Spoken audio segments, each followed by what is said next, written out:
Today I have my Esky Eyas. It's a 1100mm trainer plane, and this is kind of a plane that is just exactly more or less like the Hobby Zone Aero Scout. I think that the electronics probably is a little bit different, but just the same construction, and it flies kind of similar also. One interesting fact about this RCR plane, I mean, this came with a 2-bladed prop. I don't know if it was like 5x3 or 4 or something. But I really couldn't get this RCR plane to take off with this stock prop then. So right now I have this, I think it's an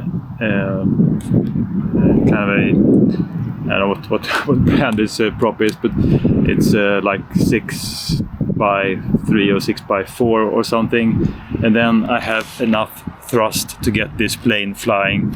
I mean, it's quite windy today, so I have a strong wind just coming from this direction. So I'll take off in this direction then. And well, let's see how this Esky plane handles the wind and this location then.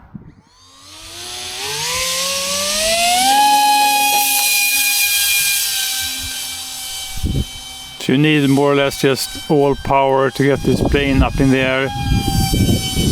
It is really piercing noise from this prop and this motor. And I have also howling wind today. So as usual, you go out to fly your RCR plane, and then when the sun starts just to hit up the air, you get a lot of turbulence. Just facing the wind, kiting a bit with this plane. Wind is coming from my left side then. You can just fly really slow straight into the wind. You can really hear the difference then. When I have no throttle, really enjoyable, then I have to pick up speed, and it's just a piercing noise. So this plane then, it fights the wind right now.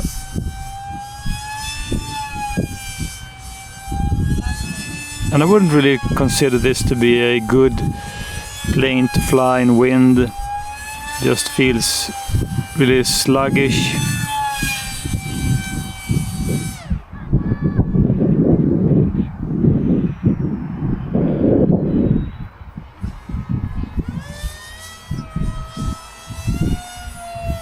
And if you're beginning to look at the kind of a Esky Eagle, like this plane then, or the Hobby Zone Aero Scout, they are more or less just the same airframe, just the electronics, and in this case then also the paint is different. I don't think that you would pick windy day. Just do a day when there's less than 5 meters per second wind in the gusts.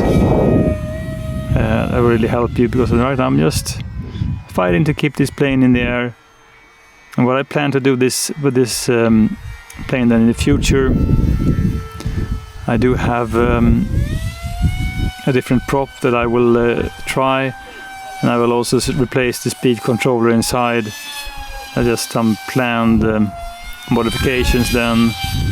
So I don't think that it will really make a huge difference on the piercing sound, but hopefully I will get a little bit more bite and agility of this plane. Very good sky for orientation today. So I think that there are just a lot of things that influence how you appreciate to fly your planes then, except for how the actual plane is. So it's the location, the wind, the sky, if you have enough light, for instance. And also kind of which mood you're in. Usually I'm in a really good mood when I fly my planes, just because I try to pick the days when I can predict that the kind of the circumstances then will be good. But wind, sometimes you just experience more wind than you like. And so I really have to push this 100% to fly and fight the wind. I don't have any spare power, so if I would run into some problems, well, maybe down I will go.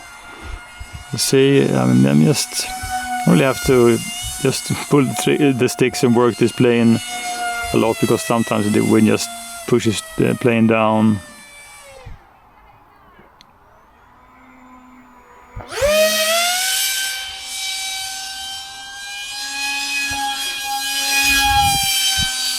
It's a little bit like flying and kind of a slightly underpowered EDF plane then. So surely in that direction it rose really fast, and then in the other direction it rose kind of slow, which is also a really irritating thing about this Esky plane then. And I also had the same thing on my Hobbyzone Aeroscout. I also know that this plane is really popular for beginners or for RC pilots in general. That's because it is a really forgiving airframe in many aspects, but don't expect it to fly good in the wind. Okay, I'm losing power. Oops. Well, so that was kind of an interesting landing. I didn't really plan to land in the tall grass. It was just that I just got pushed down by the wind. I hadn't have enough just throttle just to push out of it, and down I went.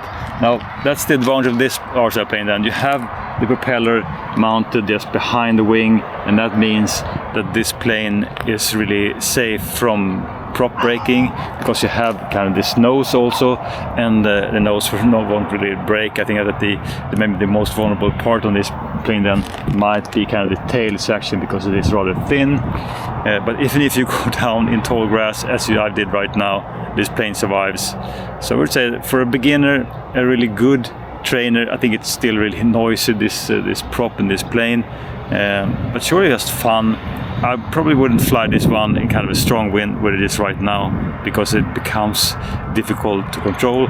It's also interesting that it does roll much faster in one direction than it does in the other direction, and just increased all the throws on my plane then, just because I want to have this run as agile as possible. So that's just some thoughts then, and this interesting location and an interesting landing with this Esky plane today.